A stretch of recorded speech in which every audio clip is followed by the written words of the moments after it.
father. Imagine a baby at home in the evening. Mum leaves the room to answer the door.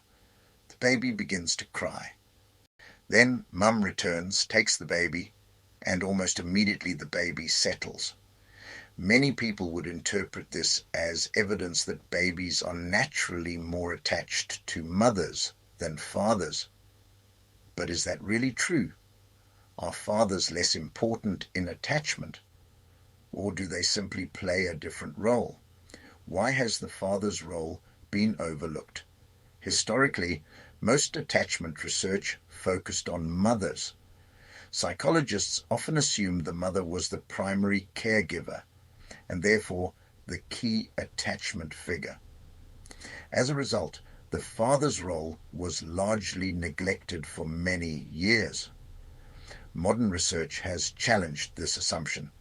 Importantly, when psychologists refer to the father, they do not necessarily mean the biological father.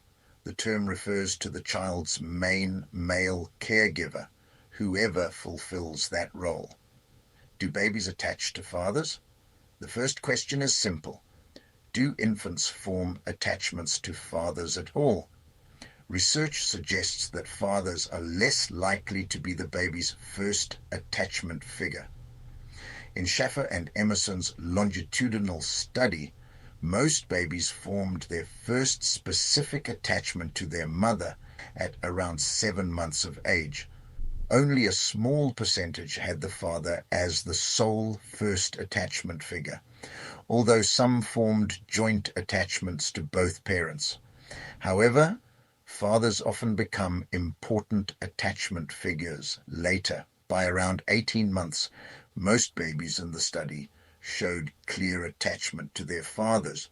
This was demonstrated by separation protest, distress when the father left, which is a key sign of attachment. So fathers may not usually be first, but they do become significant. Do fathers have a different role? Researchers have also asked whether fathers contribute something unique to development. A major longitudinal study by Grossman and colleagues followed children from infancy into adolescence. They found that the quality of attachment to the mother was strongly related to the child's later emotional relationships. Attachment to the father, however, was not as strongly linked to these outcomes. But this does not mean fathers are unimportant. The researchers also discovered that the quality of fathers' play with their babies predicted later attachment outcomes. Fathers tended to engage in more stimulating, physical and playful interactions rather than soothing or caregiving behaviors. This suggests that fathers often support development through play, exploration, and confidence building, rather than primarily providing comfort. In other words, fathers may play a distinctive role rather than a lesser one. Can fathers be primary attachment figures? To answer this, we need to distinguish between two key terms. A primary caregiver is the person who spends the most time caring for the baby's needs. A primary attachment figure is the person with whom the baby has the strongest emotional bond. Often these are the same person, but not always. Research shows that when fathers take on the main caregiving role, they are capable of forming strong emotional attachments similar to those typically associated with mothers.